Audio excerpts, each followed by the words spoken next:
Hold up, hold up, hold up. It's that boy G Plans. Don't give a damn. He cooler than a fan. Walking real tall. Some say he's a man. 2K was popping, man. Yeah. Man, this our first interview for 2025. Yeah. Dang, it's been a few months in time moving, bro. How you been? Oh man, moving and grooving, man, one step at a time. Yeah.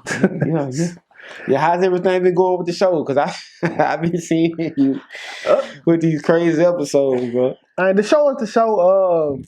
I feel like I'm going a little stagnant, but that might be me looking at me and not looking from the outside. But that it's a part of the game. I ain't never satisfied, I guess. Yeah. Yeah. I feel you on that. And then you put that cowboy hat on. Oh yeah. I said, you do live in Texas. I'm from Mississippi, man. That's a Mississippi thing too. Oh, I didn't know. Yeah, the boots on the ground. All that. That's Mississippi. Yeah, but I ain't know that. yeah, they be running off with that sauce. No, you got to let us know, man. They be running off with that sauce, man. You got to let us know. Well, speaking of knowing, David Banner, when he's doing all these interviews on different platforms, he's going to rep Mississippi to the death, and he's going to let you know, Mississippi we did that. Yeah, we did that. So bro, a lot of the surrounding areas take the sauce from Mississippi, repackage it and rebrand it, and turn it into something else. We are literally responsible for a lot of what you have seen and what you're going to continue to see. They take whatever we come up with, and then they take it to different states, rebrand it, and that's what they do, bro. Wow. That's what they do. From Notorious B.I.G. Yep. Ran off with that sauce. What he ran off with? The whole Juicy Flow. Damn, what's this dude's name? His name is Notorious. It's something. I forget. But he sent a demo tape. You can look this up. He sent the demo tape to P. Diddy with him rapping over a sampled Juicy instrumental. P. Diddy took the sauce, gave it to B.I.G. Now, he didn't steal a word, and you could tell Biggie impression on the flow, but the whole idea, concept, it came from Old Boy, Mississippi. I want to say, if you give me some time, I can pull it up. Really it's all good. I didn't know that. I didn't know you was going to say that. You don't know a lot of the shit. I didn't know. Like, the Silk Cuz, we are a hub for niggas who looking for sauce, bro. And you could tell that the sauce come from us because we don't got shit, right? So if we don't got shit, what do? You make up your own shit. We get an out of town or a visitor come visit. Oh damn, they saying like that. You hear people talk like this now. Hey, what's up with it, love? That's a Mississippi thing, and it didn't start off as love. It used to be, what up, little love? What to do, little love? And so we took the lit out and had love. Somebody heard the sauce, ran off with it, and now that word is still said all over the world, but nobody gonna ever trace the origin back to Mississippi. We've been saying that shit since 2000. I didn't know that. Yeah. I didn't know that, since man. 2000. Probably before that. Shout out to Mississippi, Shout bro. out to the Silk. But I want to get straight off into these topics, bro. Okay. I'm gonna take it to Louisiana. Okay. The state of Louisiana, when it comes to sports and tragic losses, Kyren Lacy has been all over the internet. His funeral was supposed to be like this weekend, something like that. I've never met him, but I was a fan of him. I used to see him a lot. Yeah. And it's been a talk. It's been a talk this past week. News came out he killed himself. Yeah. And the reason why I'm asking you, I remember the last time we did an interview and we spoke about Rich Homie Quan, and your clip kind of went viral. Yeah. About you saying, you know what, Rich Homie Quan didn't die, he killed himself. Absolutely. Kyren Lacy literally killed himself. Yeah. I wanted to know what was your thoughts on it, because me personally, I just thought that, like everybody else, mental health. Yeah. He's fighting the charge, and he just was dealing with stuff. To see him kill himself, it just let me know where his mind was at. He was all in on football. All in on football. And I say that because it had to been tearing him up to know that this right here was going to prolong or ultimately like defeat his goal of being an NFL player. All right, because the charge, we all think like, he would have probably got a manslaughter. He probably did 5 years and still been able to live his life. But in his thinking, if I can't live my life playing football, then is that a life worth living?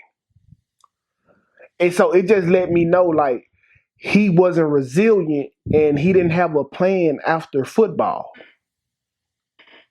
And, you know, that's a sad case because, like, I know for a fact, me as a man, I done failed several times.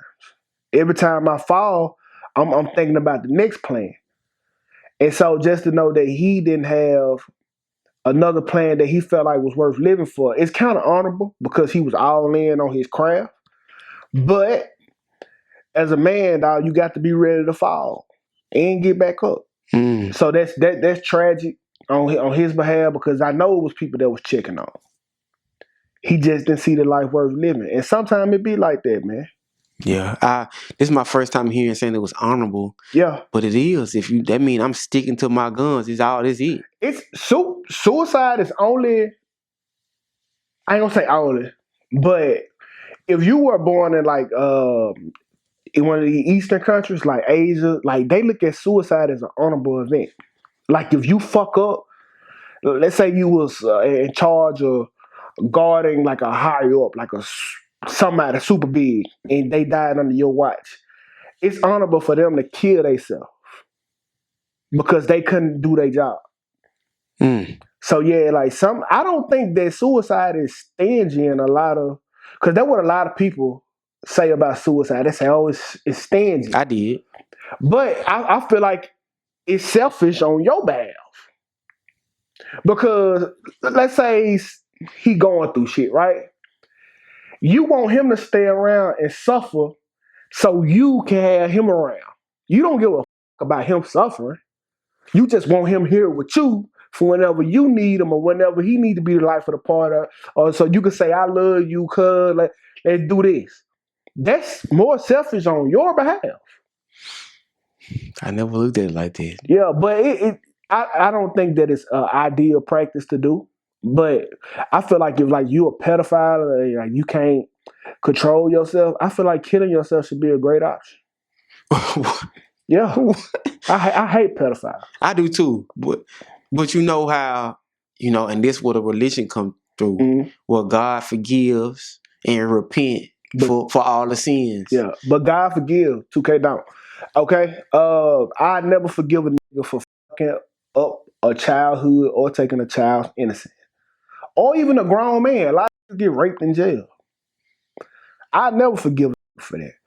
So, thank God I'm not God, because I ain't forgiving it.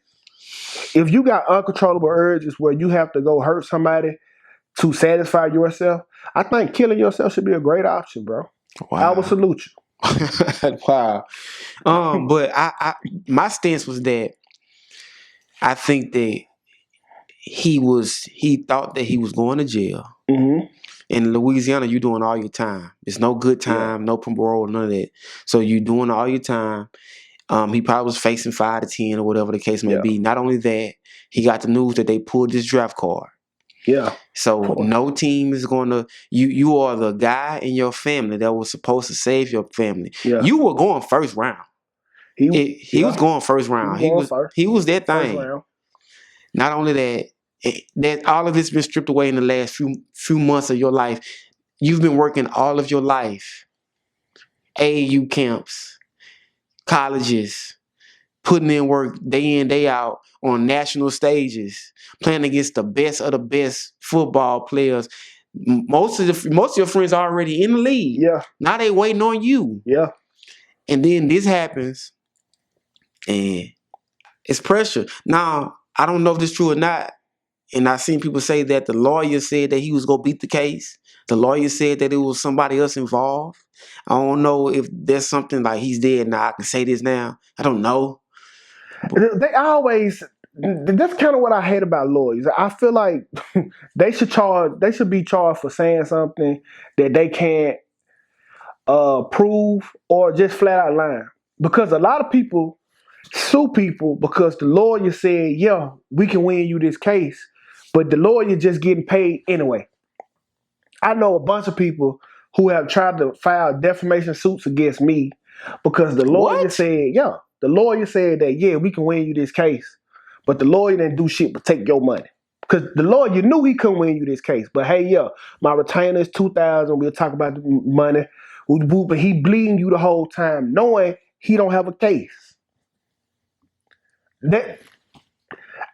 Once again, I won't put that on the lawyer though. They go back to what I was saying. He had all his eggs in one basket and just didn't see life without football. That's just really what it was. It's a sad case because he probably was a greater person than football. Football just give you the tools and like let you know that you can succeed. If you don't go pro, you learn a lot from just playing sports in general. But he ain't want life without football, so he gone.